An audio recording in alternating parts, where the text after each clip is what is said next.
என்றுதானே கூறுகிறார்கள். வீட்டில் இருக்கும் அம்மா அப்பா தான் முதலில் தெய்வம். வெளிச்சூழலான பள்ளியில் உள்ள குரு பின்னால் தானே இடம்பெறுகிறார்.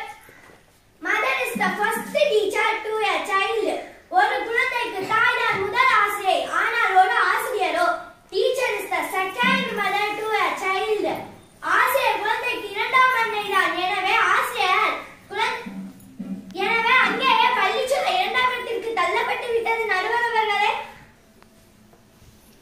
அன்னை தன் குழந்தையை தொட்டியிலிட்டு இந்த பச்சை கிளிக்காரி செவ்வந்தி பூவில் தொட்டிலை கட்டி வைத்தேன். எந்த குழந்தையும் நல்ல குழந்தை தான் மண்ணில் பிறக்கையிலே. அவர் நல்லவராவதும் தீயவராவதும் அன்னை வளர்ப்பதிலே. நான் ஆராரோ என்று தாளாட்ட இன்னும் ஆராரோ வந்து பாராட்ட என்று தாளாட்டு பாடுகிறாரே. அந்த பாட்டே சொல்கிறதே பிறர் பாராட்டும்படி வாழ்வு வருகிறது என்றால் அதற்கு முதல் காரணம் அன்னை. தாயின் சிறந்த கோவிலும் இல்லை, தந்தை சொல்மிக்க மந்திரமும் இல்லை என்ற அப்பன்படி தந்தை சொல்தான் மந்திரம் என்றாரே தவிர ஆசிரியர் சொல் மந்திரம் அடுத்த வீட்டுக்காரன் சொல்தான் மந்திரம் என்றா பாடினார். வீட்டுல அன்பையும் பண்பையும் பெறும் குழந்தை அதை வெளியில் பிறருக்கு கொடுக்கிறது. பள்ளிக்கூடத்துல பாஸ் பர்சன்டேஜ் தான் கேட்பாங்க நடுவர் அம்மா அவர்களே. ஆனா வீட்டுலதான் பாசத்தோட பர்சன்டேஜா பாப்பாங்க. அந்த பாசம் தான் மாணவர்களை நல்வழி செலுத்த உதவுகிறது. பள்ளி படிப்புக்கு அடித்தளம் போடுறதும் அதுதான். ஆத்தா படிக்கவில்லை, அப்பன் கூட கத்துக்கவில்லை, பூத்த ரோசாவே பொல்லாங்கு தீட்டிடடா பொல்லாங்கு தீட்டிடடா என நான் தான் படிக்கல நீயாவது படி என்று படிப்புக்கு ஊக்கம் படுத்தியும் உறுதுணையா நிற்பது வீட்டு சூழலே என வாய்ப்புக்கு விடை கூறி நன்றி பெறுகிறேன். நன்றி, வணக்கம்.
அப்படி சிலையா உருவாக்குற கற்கள் எல்லாம் நாங்க தான் ரெடி பண்ணி ஆசிரியர்கிட்ட அனுப்புறோம்.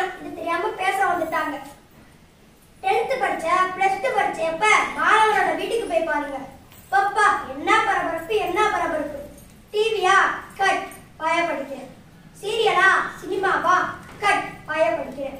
எழுத்தாரியா வீட்டுக்கே வரக்கூடாது பாய படிக்கிறேன் அப்படின்னு ஒரே அதிரி புத்திரிவே.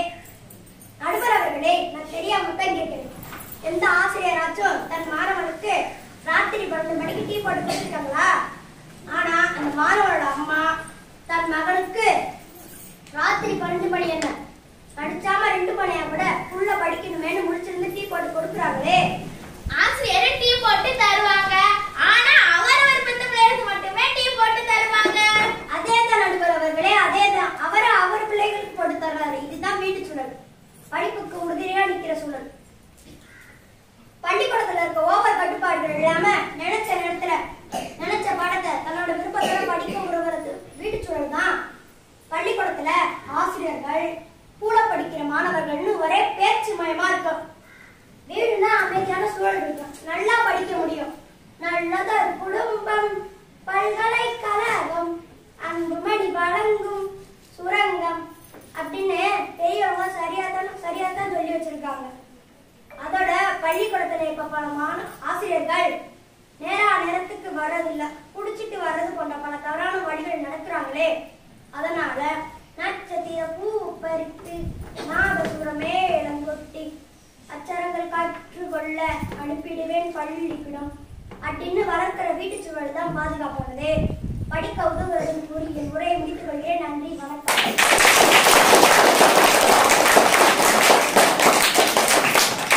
தம்பி ஜெகதீஷ் அருமையாக பேசி தன் அணிக்கு வலு சேர்த்துள்ளார்.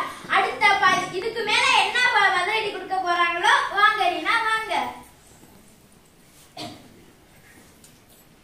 வாழிய செந்தமிழ், வாழிய நற்றமிழர், வாழிய பாரத மணி திருநாடு, தீதெல்லாம் நலிக நன்மை வந்து எய்துக என கல்வி வளர்ச்சி திருநாளில் கூறிக்கொண்டு என் உரையை துவக்குகிறேன். வணக்கம். எனக்கு முன்னாடி பேசிய ஜெகதீஷ் சொன்னாங்க, வீடுதான் பாதுகாப்பு தான் முக்கியம்னா. இன்னைக்கு எல்லா குழந்தைகளும் வீட்டுக்குள்ள உட்கார்ந்து கதவை பூட்டிக்கிட்டு இருக்க வேண்டியதான். அப்படி இருக்கத்தான் முடியுமா? இல்ல அப்படி இருக்கத்தான் இருக்கலாமா? மண்ணுக்குள்ளே இருந்தா விதை அழுகித்தான் போகும். முட்டணும், மோதணும், செடியாகணும், மரமாகணும், அது நமக்கும் பொருந்தும். வீட்டுக்குள்ளே இருந்தா எந்த வளர்ச்சியும் அப்பா அம்மா வளர்த்தர முடியாது.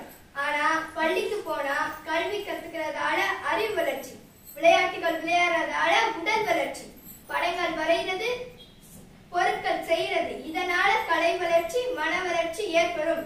அறிவின் கடலை கடைந்தவன் தமிழன், அற்புத திருக்குறளை கண்டவன் தமிழன். இத்தகைய தமிழர் பெருமையை மென்மேலும் வீடு எப்படி வளர்க்க முடியும்? பள்ளியோ கல்லூரியை தானே வளர்க்க முடியும். மலைவாழை அழுதபோ கல்வி, அதை நீ வாயார உண்ணுவாய்ப்போ என் புதல்வி என்கிறார் பாரதிதாசன். இன்றைய காலகட்டத்துல அம்மா அப்பாவால ABCD வேணா சொல்லித்தர முடியும். ஆனா ஏக்கு ஆர்டிபிஷியல் இன்டெலிஜென்ஸ், பிக்கு பிசினஸ் மேனேஜ்மெண்ட் டெக்னிக்ஸ், சிக்கு கம்ப்யூட்டர் ப்ரோக்ராமிங், டிக்கு டிஜிட்டல் மார்க்கெட்டிங் சொல்லித்தர முடியுமா அவங்களால? வீடே வாழ்க்கை இல்லைங்க, வீடு வாழ்க்கையோட ஒரு சின்ன பகுதி மட்டும்தான். கூட்டை விளைச்சு வெளியே வந்தாதான் வண்ணத்து பூச்சி, இல்லாட்டி அது புழுதான். கூட்டை விட்டு வானத்தில் சிறகடித்து பறந்தாதான் கழுகு, இல்லாட்டி அது பெரும் பூ முட்டை. கல்வி வானில் பறக்கவும் போட்டிகள் நிறைந்த உலகில் ஜெயிக்கவும் பள்ளி சூழல் தான் அவசியம். நன்றி, வணக்கம்.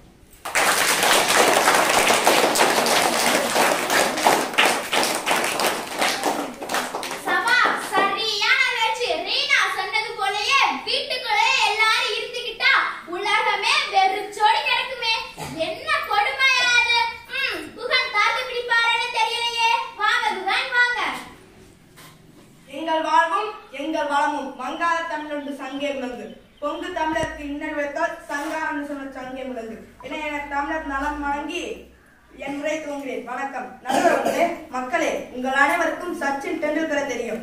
பெரிய கிரிக்கெட் வீரர். அவர் ஒரு புத்தகம் எழுதியிருக்காரு, பிளேயிங் இட் மை வேன்னு. அதுல அவர் சொல்றாரு, என் தந்தை இல்லாட்டி நான் அந்த நிலைமைக்கு வந்திருக்கவே முடியாது.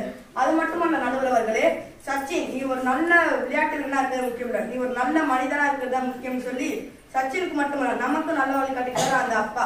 வட இந்தியாவே அனுபவத்தின அவுரங்கசீப் மகாராஷ்டிராவை அசைக்க கூட முடியல. காரணம் என்ன? ஜீஜாபாய் என்ற தாயால் வீர கதைகளை சொல்லி வைக்கப்பட்ட சத்ரபதி சிவாஜி தானே மகாராஷ்டிராவே காப்பாத்தி இருக்காரு. இசைஞானி இளையராஜாவா? உலகமே அறியுமே. அவர் எந்த ஆசிரியரிடம் எந்த பள்ளியில் போய் கற்றார்? அவரது அன்னையான சின்னத்தாயர் அல்லவா உலகமே அறிய முடிந்தது. அன்னை இந்திரா காந்தி பள்ளியில் போய் கற்றதை விட அவரது தந்தையான நேருவிடம் போய் கற்றதானே அதிகம். அவரை சரித்திரம் அறிவித்ததும் தந்தை கருத்தது தானே. அன்னை அப்பன் அருமைகளை சொல்லி அடக்க முடியுமா? அம்மை அப்பன் தான் உலகம் என்ற விநாயகருக்கு தான் ஞாபகம் கிடைத்தது என்பதை நீங்கள் அனைவரும் அறிவீர்கள். அதே போல் வெற்றி கனியை எங்கள் அணிக்கே கொடுக்க வேண்டும் என்று சொல்லி நன்றி, வணக்கம்.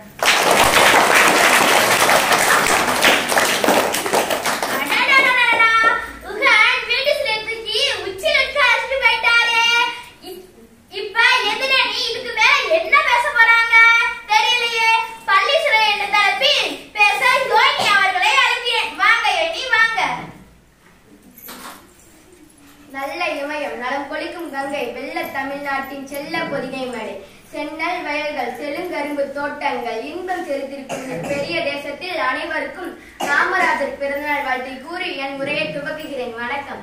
நடுவரம் அவர்களே, ஒரு அம்மா தூங்கிக் கொண்டிருக்கும் தன் பிள்ளையை எப்படி எழுப்புகிறார் தெரியுமா? எப்படி எழுப்புறாங்க?